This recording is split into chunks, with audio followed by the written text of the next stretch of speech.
Chapter 49. The Devotion of Subodh. Om Shri Ganeshaya Namaha. Shri Krishna said to Yudhishthira that the disciples of Shukracharya went to the assembly of the king. They fearfully recounted the adverse events. The disciples said, O Lord of Daityas, O King Jnanari, we wish to convey a disturbing message.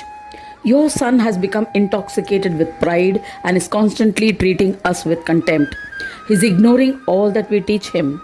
His behavior will bring shame to our clan. He is encouraging others to do the same. We are convinced that he is spurning us and is contemplating devotedly on the slayer of your father. Hence, we have come to complain about him. Please discipline your son, O intellectual one. We have failed in our attempts to discipline the impertinent child. Hearing their words, the Lord of Daityas was furious. He sent a messenger to bring his son. Obeying the command of the king, his son accompanied the messenger. He bowed to his father to pay his respects, but Mahasura Jnanari was filled with wrath. Jnanari yelled, You have shown contempt to our gurus and are exhibiting your ignorance. You are a blot on our clan. Tell me what horrific thoughts exist in your mind. Subodh became restless with rage when his father chided him. He replied to Jnanari, who was misled by Maya created by Ganapa. Subodh said to his father, O father, I worship Gananayaka, who is our family deity, benevolent to all and the bestower of enjoyments and liberation. Brahma, Vishnu and other devas, Kashyapa and other munis always worship him for continuation of their lineage and for attaining yogic peace. Daityas, Devas and various living beings are all descendants of Kashyapa. Gajanana is the lord of all of them. Therefore, I worship him with all my strength. O Daitya king, anyone who shows disrespect towards him does not attain any prosperity or success. O Dharmaraja, said Krishna to Yudhishthira. The furious Mahasura Jnanari spewed fiery words of wrath to his son. He said, O son, you're foolish. It is our experience that Devas are the enemies of Daityas.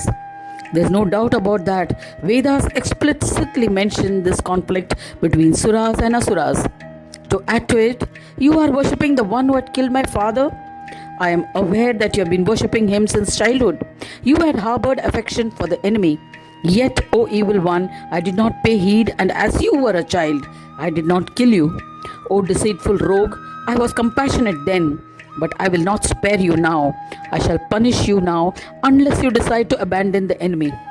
O foolish Subodh, else I will kill you. When Subodh did not respond to these threats, he unsheathed his sword and ran towards his son with the intention of killing him. The son was unmoved and calm. He said to the king of Daityas, O father, you have been misled and are not able to think rationally as you are influenced by Maya. This is why you are trying to attack me. Vedas have stated that Gananayaka is the absolute authority. Disobeying his authority, how can you kill me? Lord Ganesha resides in Suras and Asuras. There is no doubting it. He kills the inebriated ones who show him disrespect by assuming various forms.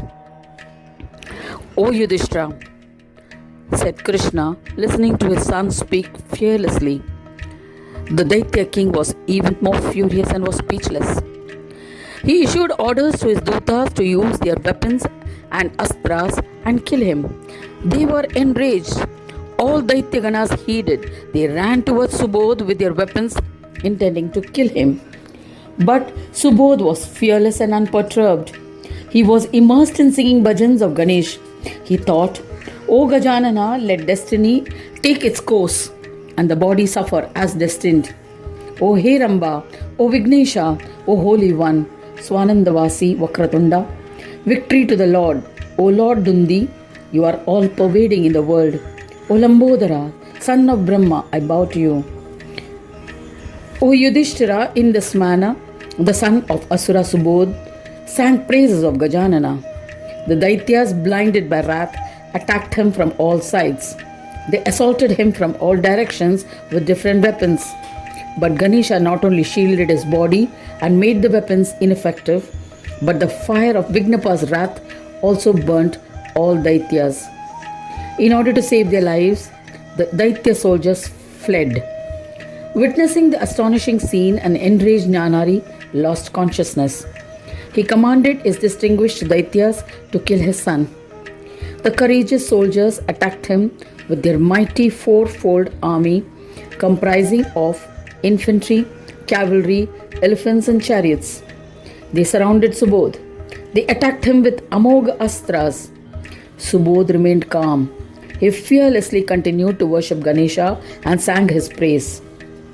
Victory to Vignesha, O Lord of Devas, O Mahodara, I bow to you.